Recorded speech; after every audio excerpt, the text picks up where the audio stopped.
আজকে আমি তোমাদের সাথে শেয়ার করছি দুধ পাকন পিঠা। আর এই দুধ পাকন পিঠাটা কিন্তু আমি শুধু ময়দা দিয়ে বানিয়েছি। মাত্র 1 কাপ ময়দা দিয়ে কিন্তু অনেকগুলো দুধ পাকন পিঠা বানিয়ে নিতে পারবে খুব সহজেই। আর আমি এখানে যে ডিজাইনটা করেছি এটা কিন্তু শুধু একটু চামচের পিছনের অংশ দিয়ে এই ডিজাইনটা তোমরা করে ফেলতে পারবে খুব সহজেই। আশা করছি আজকের এই রেসিপিটি সবার কাছে ভালো লাগবে। সো ভিডিওটি স্কিপ না করে দেখতে থাকো। একদম রসে টইটম্বর এই পিঠা, প্রত্যেকটা পিঠে হবে একদম পারফেক্ট। কথা না বাড়িয়ে মেন ভিডিওতে চলে যাচ্ছি। প্রথমে একটা প্যানে আমি কিছুটা পরিমাণ জল গরম করে নিয়েছি। এর মধ্যে আমি দিয়ে দিব 1 কাপ পরিমাণ ময়দা, আর এর মধ্যে দিয়ে দিব আমি স্বাদ মতো লবণ। তারপর এই জলের সাথে খুব ভালোভাবে নেড়ে চেড়ে নামিয়ে নিব। এই পিঠাটা কিন্তু তোমরা চালের গুঁড়ো দিয়েও করে নিতে পারবে, আবার অর্ধেক চালের গুঁড়ো অর্ধেক ময়দা দিয়েও কিন্তু এই পিঠাটা করে নেওয়া যাবে। আমি আজকে শুধু ময়দা দিয়ে দেখাচ্ছি। শুধু ময়দা দিয়ে করলেও কিন্তু খেতে বেশ ভালো লাগে। আমি কিন্তু চুলা থেকে ডোটা নামিয়ে নিয়েছি। খুব সুন্দর একটা সফট ডো আমি তৈরি করে নিয়েছি।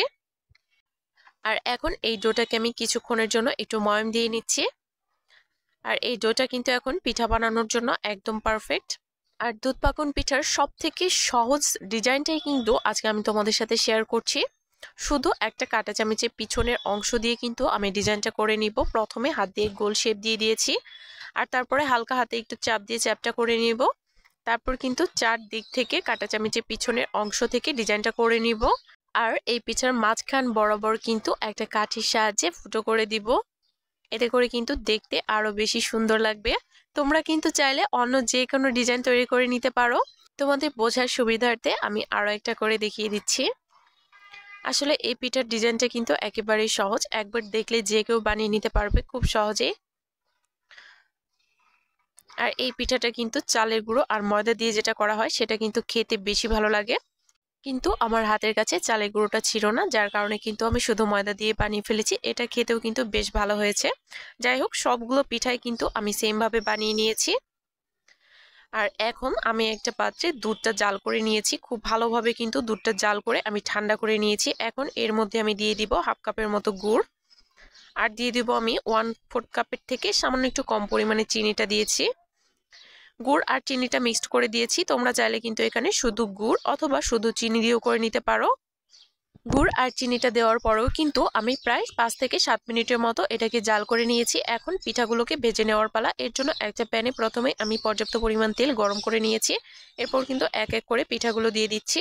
আর চুলার আঁচটা কিন্তু আছে মিডিয়ামে রেখেই কিন্তু পিঠাগুলোকে ভেজে নিতে হবে। চুলার আঁচটা কিন্তু বাড়ানো বা কমানো যাবে না, তাহলে কিন্তু পিঠাগুলোর মধ্যে শক্ত থেকে যাবে, রস ঢুকবে না। খুব ভালোভাবে নেড়েচেড়ে উল্টে পাল্টে এটাকে ভেজে নিয়েছি আমি প্রায় 5 থেকে 6 মিনিটের মতো। আর এই গরম গরম পিঠাটা কিন্তু আমি গরম গরম দুধের মধ্যে দিয়ে দিব। এতে করে কিন্তু পিঠাগুলোর ভিতরে খুব ভালোভাবে রসটা ঢুকে যাবে। আর এটাকে কিন্তু রেখে দিতে হবে প্রায় 5 থেকে 6 ঘন্টার জন্য। আসলে পিঠাটা যদি পারফেক্ট হয় তাহলে কিন্তু এতক্ষণ রাখার কোনো প্রয়োজন নেই। 30 মিনিটেই কিন্তু বেশ অনেকটাই রস টেনে নিবে। আর এখন কিন্তু আমি চুলাটা অন করে নিয়ে জাস্ট আমি পিঠাটা দিয়ে একটু নেড়েচেড়ে মিশিয়ে নিচ্ছি। তারপর একটা বোলের মধ্যে ট্রান্সফার করে নিয়েছি। একদম পিঠাগুলোকে কিন্তু ডুবিয়ে রাখতে হবে। ফিরে আসছি 30 মিনিট পর। এখন কিন্তু পিঠাটা ফুলে একদম দ্বিগুণ হয়ে গিয়েছে। বেশ অনেকটাই কিন্তু রস টেনে নিয়েছে, আর পিঠাটা কিন্তু অনেক বেশি সফট হয়ে গেছে। আমার ছেলে কিন্তু পিঠা খাওয়ার জন্য ভীষণ বায়না করছিল, যার কারণে কিন্তু আমি তোমাদেরকে 30 মিনিট পরেই রেজাল্টটা দেখিয়ে দিলাম। 5 ঘন্টা পরের রেজাল্টটাও কিন্তু আমি তোমাদেরকে দেখাচ্ছি। তার আগে এই পিঠাটা আমি একটু তোমাদের সাথে কেটে শেয়ার করছি। এখনই কিন্তু বেশ অনেকটাই রস আছে পিঠার মধ্যে। এই পর্যায়ে পিঠাটা খেতে কিন্তু আমার কাছে দারুণ লেগেছে। একটু কেটে শেয়ার করছি। পিঠাটা কিন্তু একদমই সফট হয়ে গিয়েছে। আর বাকি পিঠাগুলো কিন্তু আমি রেখে দিয়েছিলাম 5 ঘন্টা পরে, তোমাদের সাথে শেয়ার করছি।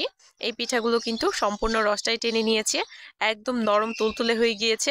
ভিডিওটি কেমন লেগেছে কমেন্ট করে জানিও। ভালো লাগলে একটা শেয়ার দিয়ে দিও।